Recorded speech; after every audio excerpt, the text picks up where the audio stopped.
to make a quick buck, you'll burn out. You mentioned one word, and this word comes up a lot in every area, everyone we talk to, and that is the word why. That seems to me to be the key to everything. It is. If you don't have a big enough why, it doesn't matter what you're doing. Whether you're an athlete, you have a why. There's a goal that you're shooting for. You know, if you have to have a big enough why. If you don't have that, you're never going to succeed in anything. And it is common. It doesn't matter what company you're promoting. Everybody has a different why. That's the one thing that I can't get into someone's head and create for them. They have to create it on their own. My why is going to be different than your why, than the next guy. And my passion is I really like helping people. You know, my goal is to create 1,000 millionaires. So that, you know, that's what drives me. And I've been there, done that. I've been on both sides of the coin. And, you know, I tell people in our other videos and our training videos that over the years I've really realized that there's really only two types of people. There's those that are rich and those that are poor. You know, which one do you want to be? And I got to tell you, I've been poor. It's a lot nicer being rich. I've looked at Downline University. It's a piece of work. A lot of work went into that. And I know, looking at your background, that you have a tremendous background in the internet. One of the first people to create a network in this beautiful area that you live in here. Do I assume that you have a master's degree or a doctorate in this this kind of work? Well, that's the other phenomenon. And before I answer that question, let me ask you a question. You've been out there interviewing people all over the United States, all over the world on network marketing. And I'm not knocking people, because I'll get to that in a bit. But do you feel like they look like they have master's degrees? You know, it's such a job to say. It's such a job to say these days. I mean, I did graduate from MIT, but that's Mexican Institute of Technology. I'm gathering that the answer to the question is no, you don't have that. You've just gone ahead and learned what you have to learn yourself. Is that? And I will say that that's absolutely not putting anybody down, because I don't think Bill Gates or Steve Jobs, they all dropped out of college. I dropped out of college. Right. This has nothing to do with education. Right. You know, people that are driven, you can put them in any environment, they're going to succeed. And I am not knocking education, but the bottom line is, I honestly believe that education, or higher education, is not for everybody.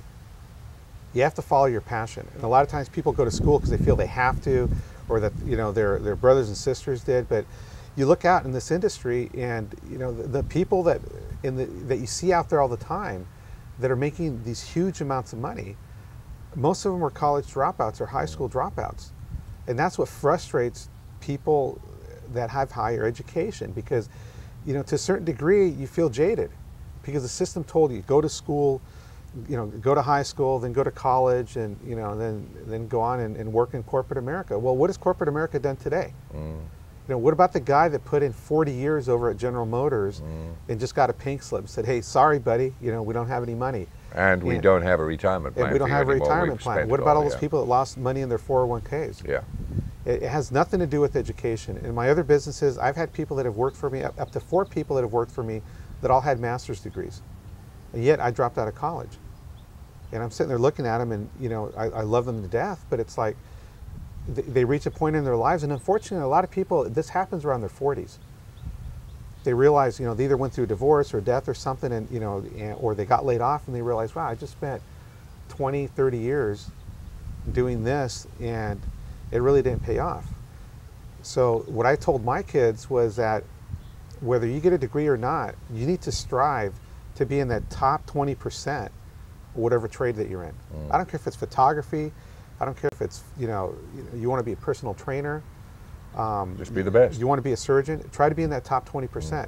Because if you're not in that top 20%, you'll realize after 40 years of working that you just threw away your life. And then you're out there looking for a plan B. So then you're scrambling.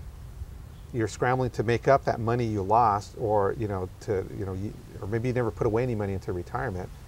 And you see that all the time. When we're out there doing presentations, you know, whether it's a home presentation where there's maybe 15, 20 people, or we're doing the huge hotel events where there's maybe 500, 1,000, or 3,000 people, I always walk up to people and ask them, I want to get inside their head. I want to find out what's their background, because that helps me teach other people.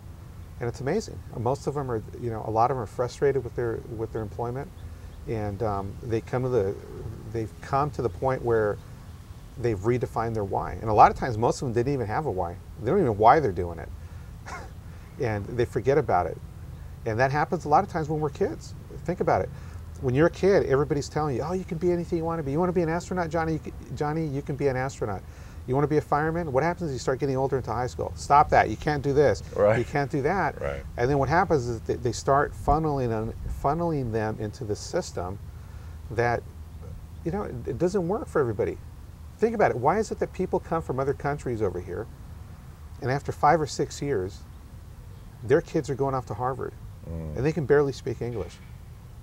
And unfortunately, a lot of times you get people here that get jealous of that. Or they'll make stupid remarks like, well, they must have owned an oil company or something like that. Well, what they didn't see was that for the last 10 years, they were living in the back of that liquor store. Or they're living in the back of that little food mart, inside the gas station, in environments that are unhealthy. But someone told them, look, follow this system, for enterprise, and if you follow the system like this other guy did, you'll make money. But in this industry, a lot of times people don't. They don't follow a system. They get lazy. So again, it boils down to mindset. Mindset and the why. And the why. Keeping it in your mind, I guess, at all times. Just never losing sight of the goal. You have to want it. It doesn't matter if you have any money or not. If you don't have any money, there's people out there that will sponsor you. If you're passionate enough and you're willing to put in that time, we have an angel program that we promote, that we also do through nonprofits and stuff like that, where I'll find distributors that will sponsor someone that doesn't have the money. If they have the desire and they're willing to put in that time, I'll find someone that'll pay for their membership to give them a leg up. But they have to want it bad enough. So that's basically it. You have to want it. You have to want it.